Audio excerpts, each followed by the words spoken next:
What's important is this. Vuyo Jack taught me, he's written books as well about, I think it's 7 pillars of Black economic empowerment before it became triple BE. There's socioeconomic, there's skills development, there's employment equity, there's all these things. And I have to agree with you in saying there's been a lot of progress under the same BE policy that a lot of us either are not aware of or we almost brush it to the side. That the reason you are hired, this upsets white people. The reason you are hired is because you're Black. Yes. You may have been at the same level. You may have been better than the white person. You may have been slightly less. But the bottom line is they needed to hire Black. And that's the reason you got the job and can buy a nice house and send your kids. I fully agree with that. And when it comes to that policy, I really think the ANC government did well, could do better, but tried. The issue is this one pillar called preferential procurement, which is the one now you're speaking about mostly, or the one that I think we have the biggest issue with. Because when we speak white monopoly capital, when we speak the factors of production, the means of production, that's preferential procurement now there. That's the tenders and the biggest what. So this is our issue, or the people that complain outside of the ignorance. The political elite, and then some of the people that are connected to the political elite, including the marketing agencies, the IT companies. You know, I wanted to throw the names, and it's unfair because some of these people are going to drop me DMs, but it's okay.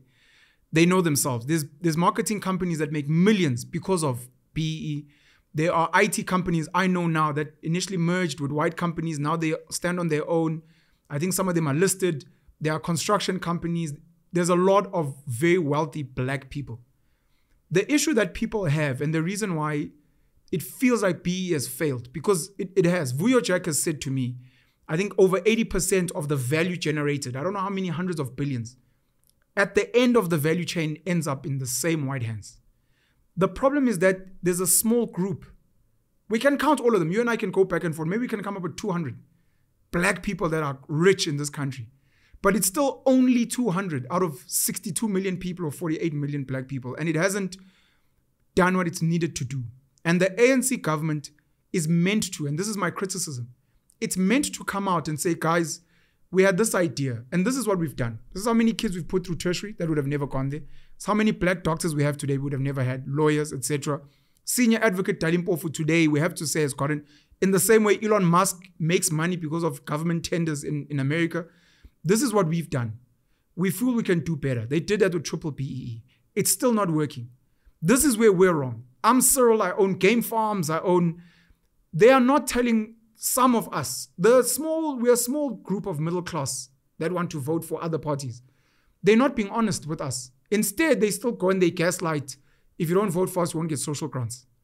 They still want to speak about apartheid.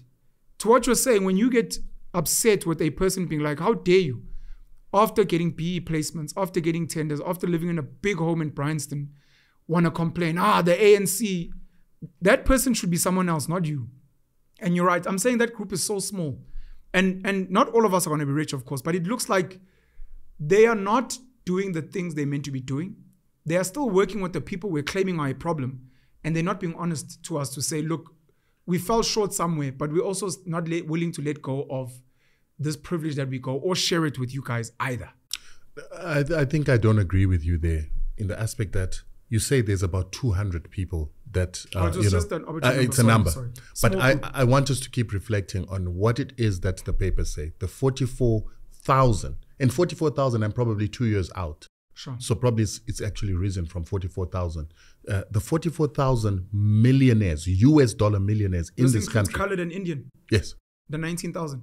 Yes, the 19,000 it includes colors and Indians, correct? Those are the people that are classified as Black. All right.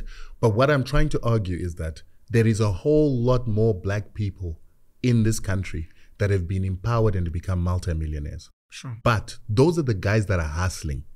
There's a lot of people that want to be rich. There's a lot of people that want to be entrepreneurs. There's a lot of people that want tenders, but they haven't done what it takes to get those tenders and to get this business. Yeah.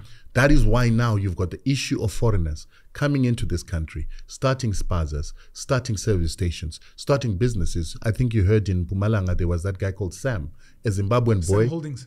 The guy didn't even have papers from what the documents say. Came here and had a fleet of trucks that carry coal. Call him Mashaba and Gates and Mackenzie. He must go. Not only is he doing that, there are a number of Zimbabweans in the Mpumalanga area that are actually monopolizing the carrying of coal outside the white corporations. Sure. Now, my question is, how does a Zimbabwean jump a border without papers, come into South Africa, start a business like that, dominate an arena? Where are the black South Africans? Where's Penuel?